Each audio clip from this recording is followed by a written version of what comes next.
Welcome बच्चों। आज हम आपको बताएंगे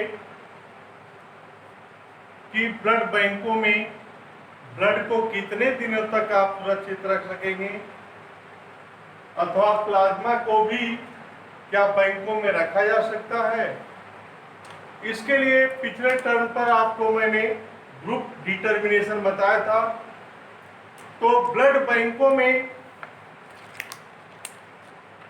जो ब्लड डोनेट किया जाता है महज 30 डे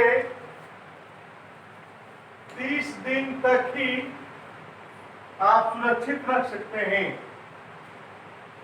इसके पश्चात उस ब्लड में कार्बन डाइऑक्साइड एवं ऑक्सीजन के संवहन की क्षमता क्षीण हो जाती है।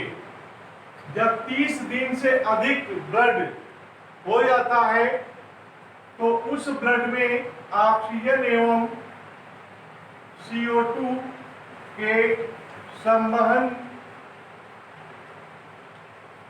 की क्षमता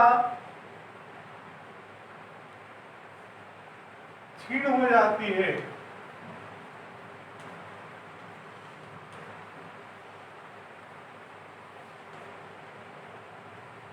इस प्रकार आप अधिक से अधिक केवल 30 दिन तक ही आप ब्लड को बैंकों में रख सकते हैं।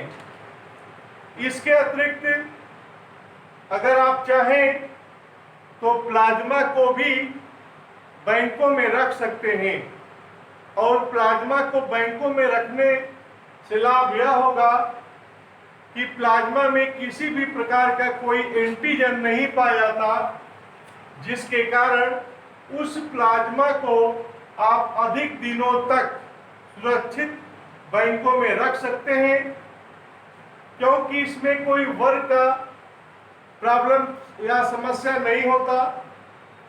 बस रुधिर आधान के समय उस सूखे प्लाज्मा के पाउडर में पानी मिलाकर उसे हिला करके आप चढ़ा देंगे तो वह बिल्कुल ब्लड जैसा काम करने लगता है। इसके लिए कुछ ऐसे आर्टिफिशियल ब्लड है जिसको वैज्ञानिकों ने अपने अपने तरीके से नेचुरल ब्लड के समान उसमें ऑक्सीजन एवं कार्बन डाइऑक्साइड के संवहन की क्षमता पाई जाती है, इसको बताया था, जिसमें डेक्स्ट्रान है। एग्जाम्पल के तौर पे डेक्स्ट्रान, पॉली वाइनिल, पाइरोलिडान,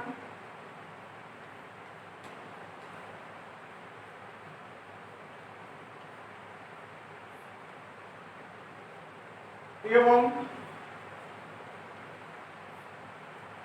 तरल पर फ्लुक्रो कार्बन, तरल पर फ्लुक्रो कार्बन, ये जो चीनी वैज्ञानिकों के द्वारा तैयार किया गया था, जो एक कृत्रिम ब्लड, जिन्होंने यह दावा किया था कि यह तरल पर फ्लुक्रोकार्बन नामक कृत्रिम ब्लड जो नेचुरल ब्लड जैसा ही ऑक्सीजन और कार्बन डाइऑक्साइड के संवहन की क्षमता पाई जाती है, इस प्रकार ये नेचुरल ब्लड जैसा काम करने वाले कृत्रिम ब्लड सेकेंड वर्ल्ड वार, जो द्वितीय महाविश्व युद्ध में घायल सैनिकों के लिए वरदान साबित हुआ था। क्योंकि आपको पता होना चाहिए कि युद्ध स्थल में ब्लड की जांच के लिए या ग्रुप डिटर्मिनेशन के लिए इंस्ट्रूमेंट नहीं होते। प्लाज्मा को जिसमें एंटीजन नहीं होता, ब्लड क्लॉटिंग का कोई सवाल ही नहीं होता, किसी भी समय किसी भी व्यक्ति को चढ़ा दे, बस चढ़ाते समय यह ध्यान दे कि उसमें पानी मिलाकर थोड़ी देर हिलाए और हिला करके अगर उसको चढ़ा दे तो वह ब्लड जैसा ही काम करता है और तत्पश्चात वह घायल सैनिकों के लिए वरदान साबित होता है।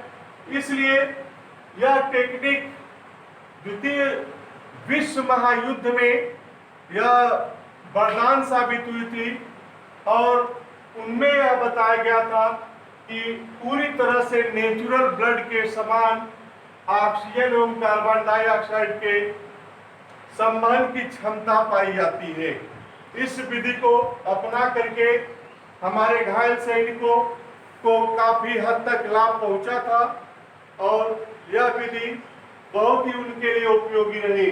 अब आइए हम एक दूसरे प्रकार का ब्लड ग्रुप की बात करें जिसका नाम है RH फैक्टर, जिसका नाम है RH फैक्टर।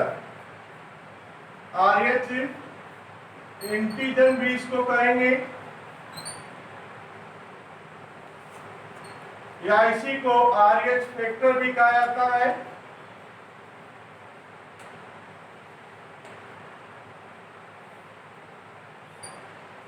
जिसको आप हिंदी में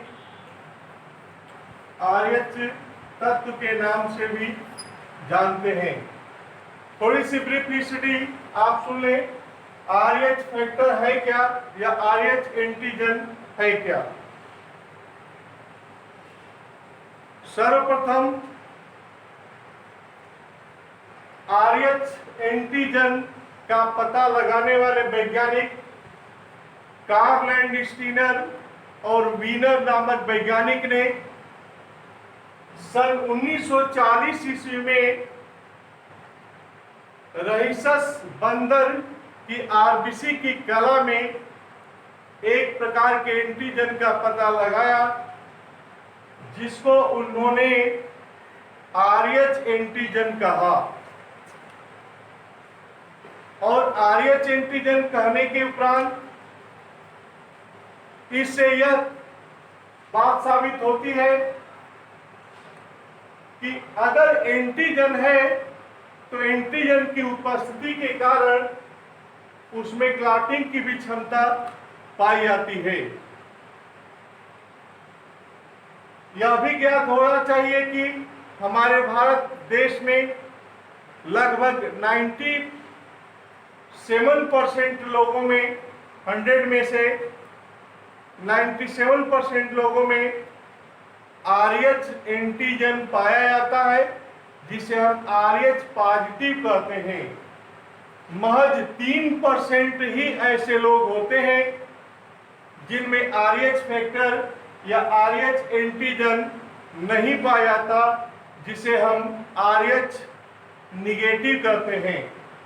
ये RH एंटीजन, RH शब्द की उत्पत्ति कैसे हुई इसके बारे में आप ध्यान दें। सर्वप्रथम कार्ल लैंडस्टीनर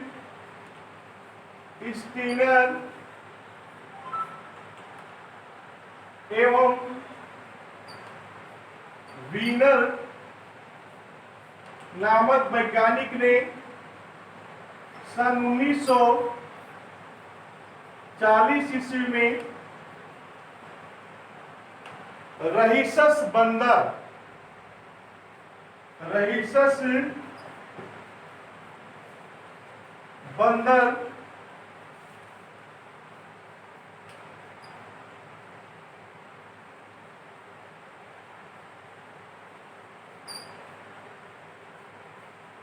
की आरबीसी की कला में एक प्रकार के एंटीजन का पता लगाया और वह RH कौन सा एंटीजन होता है जिसे हम RH एंटीजन कहते हैं। RH एंटीजन कहते हैं। ध्यान से सुने पहले पुनः फिर कार्ल एंड स्टीनर एवं वीनर नामक वैज्ञानिक ने सन 1940 ईस्वी में रहीसस बंदर की आरबीसी की कला में, रहीसस बंदर की आरबीसी की कला में एक प्रकार का एंटीजन का पता लगाया जिसे हम RH एंटीजन कहते हैं। इसी के आधार पर यहां से ये RH शब्द है जो रिसस मंकी से लिया गया है, इसीलिए उस एंटीजन का नाम RH एंटीजन रख दिया गया। 100 में से हमारे भारतवंशियों में केवल 3% ही ऐसे लोग होते हैं जिनमें RH एंटीजन नहीं पाया जाता, जबकि RH एंटीजन नहीं पाने वाले व्यक्तियों में ये RH एंटीजन नहीं होता, जिसके कारण उसे हम RH निगेटिव कहते हैं, और जिनमें RH फैक्टर या RH एंटीजन पाया जाता है उसे हम RH पॉजिटिव कहते हैं। इस प्रकार से RH तत्व की अगर हम वंशागत की बात करें तो RH पॉजिटिव RH निगेटिव पर प्रबल होता है। इस प्रकार अगर RH पॉजिटिव अगर है और एक तरफ अगर RH निगेटिव है तो RH निगेटिव पर RH पॉजिटिव प्रबल अर्थात डोमिनेंट माना जाता है, और प्रबल लक्षण ही यौवन पीढ़ी में विद्यमान होने के कारण इनके कारण जो बच्चे हैं वे प्रभावित होते हैं। इन्हीं से संबंधित एक रोग उत्पन्न होता है RH फैक्टर से संबंधित, जिसको हम एरिथ्रोब्लास्टोसिस फीटाइलिस कहते हैं। उसके पहले आप जानें कि कौन से कंडीशन में यह रोग होने की पॉसिबिलिटी होती है। जब शिशु के पिता या बच्चे के पिता RH पॉजिटिव वाले हो, अर्थात उसमें RH एंटीजन प्रेजेंट हो, और माँ उनकी RH निगेटिव वाली हो, अर्थात उसमें RH एंटीजन एब्सेंट हो, तो इसके द्वारा अगर क्रॉस कराया जाता है तो बच्चे में RH पॉजिटिव जो यौवन जनरेशन में प्राप्त होता है उसमें प्रभावी लक्षण ही विद्यमान होता है, और इस रोग से वह बच्चे ही पीड़ित होते हैं। उनमें माँ को कोई विशेष हानि नहीं होता। तो इसके पहले थोड़ा सा हम चर्चा करेंगे कौन सा नॉर्मल कंडीशन रहेगा, कौन सा डेंजर कंडीशन रहेगा, उसके बारे में थोड़ा सा ध्यान दें।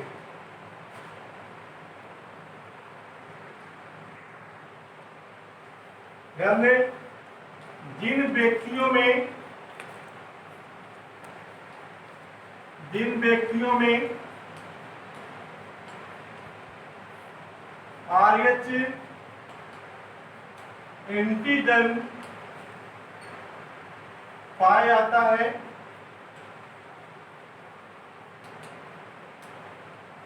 उसे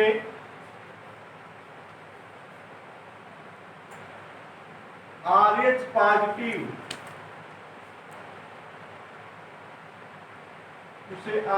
पॉजिटिव कहते हैं, और जिन व्यक्तियों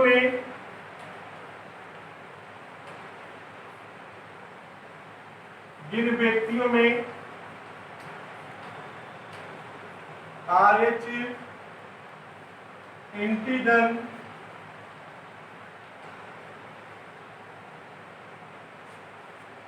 अनुपस्थित होता है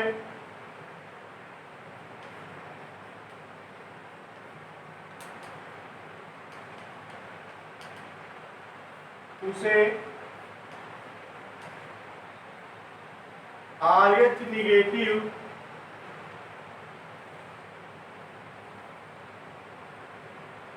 कहते हैं।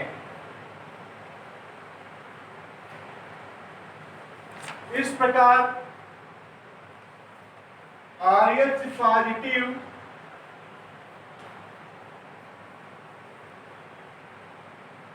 RH निगेटिव के लिए प्रबल डोमिनेंट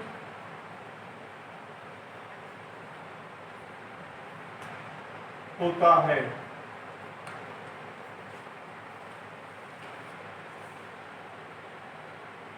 इस परिस्थिति में इस RH तत्व से संबंधित कुछ कंडीशन है, जरा ध्यान दें।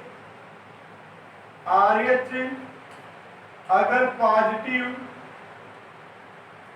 नर है एवं RH पॉजिटिव मादा है, तो इनके द्वारा उत्पन्न जो संतान होगा वह सामान्य होता है। सामान्य संतान होंगे।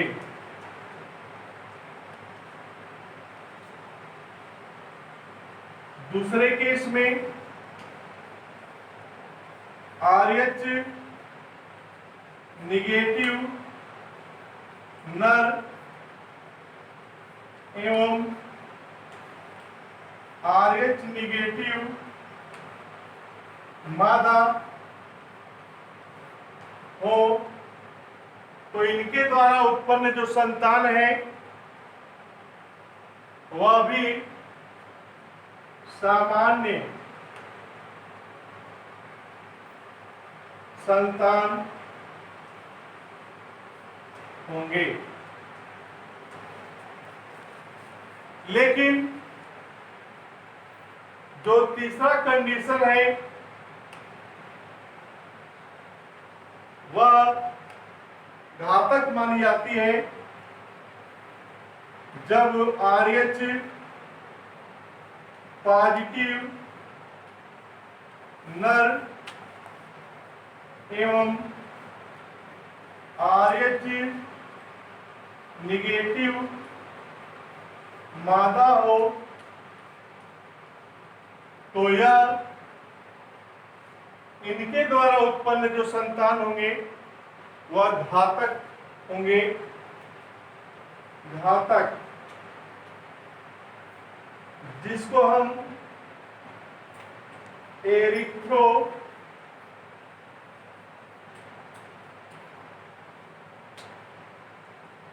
ब्लास्टोसिस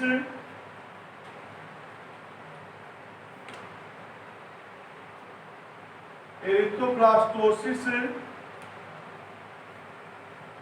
फीटाइलिस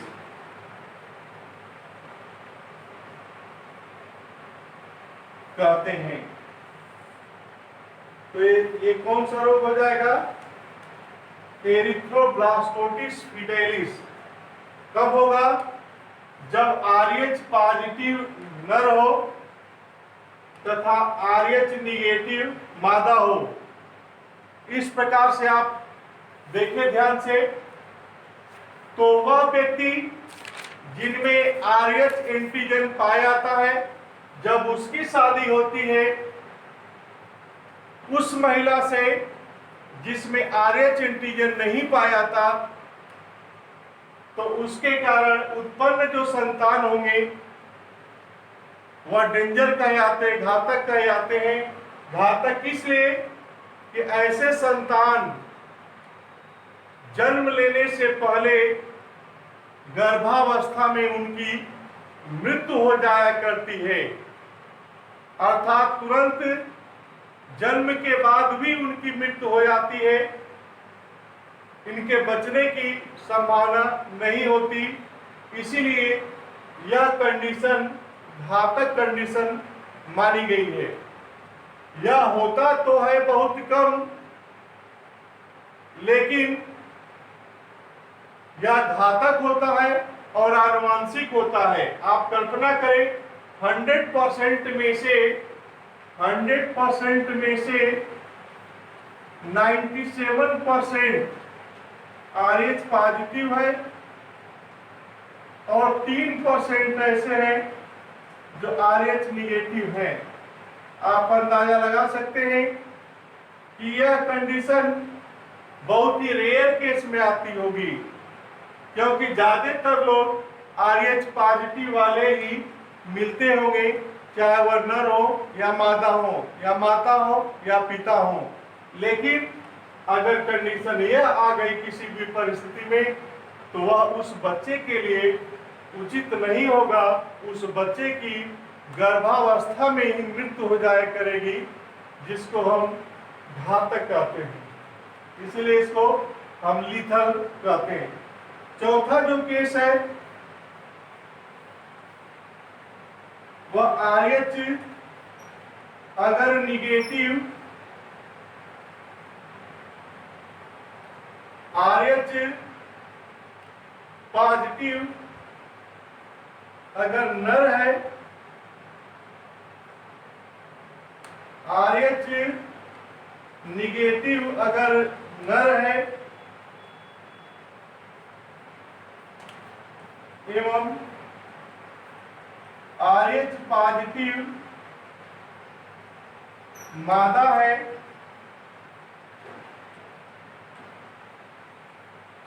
तो इनके द्वारा उत्पन्न जो संतान है जीनियस होंगे, गॉड गिफ्टेड होंगे, जिसको प्रकृति प्रदत्त या जन्मजात बुद्धिमान होंगे। ऐसे बच्चे जन्मजात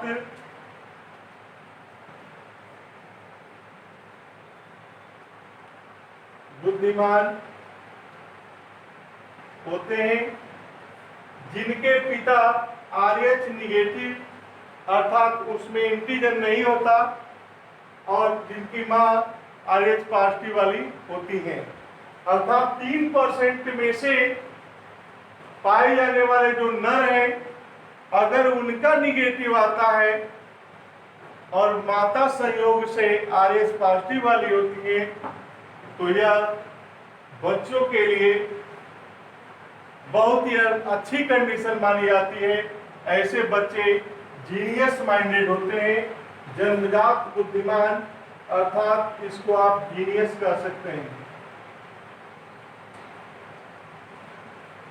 जीनियस माइंडेड। लेकिन यह किसी के चाहने या न चाहने से तो होता नहीं है। इसी रोग को हम जो तीसरा कंडीशन, अगर ध्यान से एक बार पुनः सुन ले, अगर मेल व फीमेल, माता व पिता दोनों में RH एंटीजन पाया जाता है, तो उनके द्वारा उत्पन्न संतान बिल्कुल सामान्य होंगे। अगर माता व पिता दोनों निगेटिव वाले हैं, अर्थात जिनमें एंटीजन नहीं पाया जाता, तो उनके द्वारा उत्पन्न संतान बिल्कुल सामान्य होंगे। लेकिन कंडीशन तब घातक माना जाता है जब RH पॉजिटिव पिता हो, जिसमें RH एंटीजन पाया जाता है, और मां संयोग से RH एंटीजन नहीं पाए जाने वाली कंडीशन में होती है, तो इनके द्वारा उत्पन्न जो संतानों की गर्भावस्था में ही मृत्यु हो जाया करती है। ऐसे शिशु जन्म लेने से पहले गर्भावस्था में मर जाया करते हैं, जिसको एक शब्द में डॉक्टर सजेस्ट करता है, नो वाइटल एक्टिविटी। ऐसी कोई जैविक क्रिया नहीं होती है जिसके आधार पर उस बच्चे को हम कह दें कि वह बच्चा जीवित। और सबसे बेहतर कंडीशन है RH फैक्टर के कि अगर मेल अगर RH निगेटिव और फीमेल अगर RH पॉजिटिव, अर्थात जस्ट इसका अपोजिट हो गया, तो ऐसे बच्चे जीनियस माइंडेड पैदा होते हैं। अब आइए एरिथ्रोब्लास्टोसिस फीटाइलिस के बारे में थोड़ा सा आप ध्यान दें। एरिथ्रो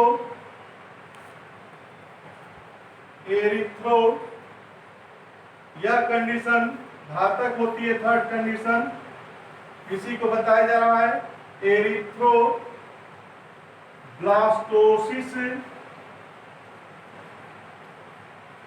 फीटाइलिस।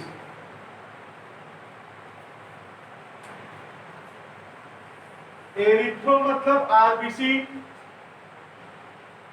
ब्लास्टोसिस मतलब फट जाना, फीटाइलिस मतलब थक्का जम के। इसको हम एरिथ्रोब्लास्टोसिस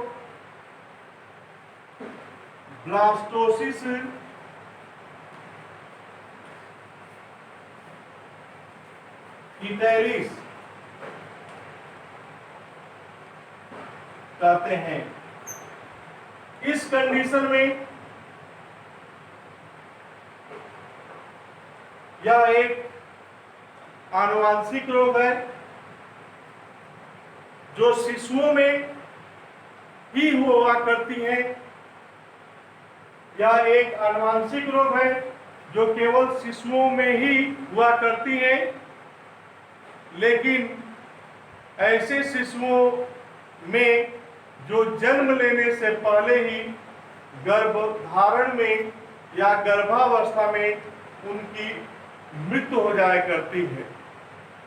लेकिन मृत्यु हो जाने के पश्चात ऐसे शिशुओं में पाए जाने वाला जो कंडीशन होता है वह अपने पिता का RH पॉजिटिव वाला होता है प्रथम शिशु, जबकि उनके पिता का भी ब्लड ग्रुप RH पॉजिटिव तथा उनकी मां RH निगेटिव वाली होती है। किंतु अगर किसी भी कंडीशन में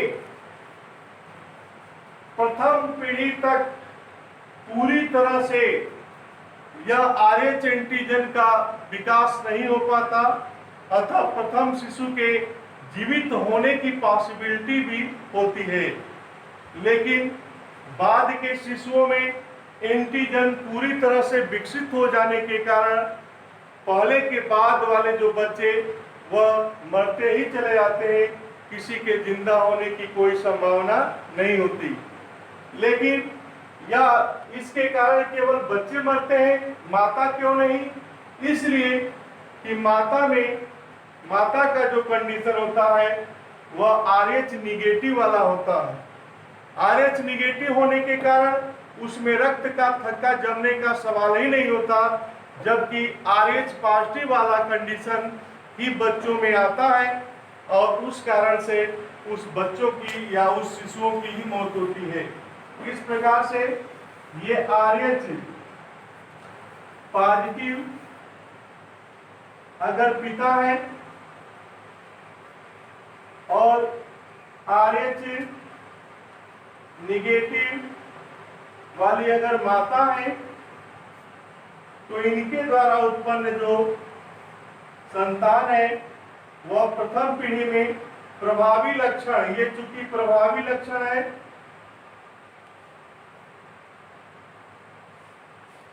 और ये अप्रभावी लक्षण है, तो आप हमेशा ध्यान दें कि प्रथम पीढ़ी में केवल प्रभावी लक्षण ही विद्यमान होता है। तो इस कारण प्रथम जो शिशु होगा उसका जो जीन होगा वह RH पॉजिटिव वाला ही माना जाएगा। यह प्रथम शिशु F1 जनरेशन। इसके कारण ऐसे शिशु की मृत्यु हो जाती है जिनके पिता RH पॉजिटिव तथा माता RH निगेटिव, लेकिन इनके जीन माता के RBC में भी पहुंचते हैं, किंतु उनमें RH एंटीजन के अनुपस्थिति के कारण इनका प्रभाव पूरी तरह से विकसित नहीं हो पाता। इस कारण से माता को कोई विशेष हानि नहीं होती, लेकिन बच्चा इससे प्रभावित होकर उसकी मृत्यु हो जाती है।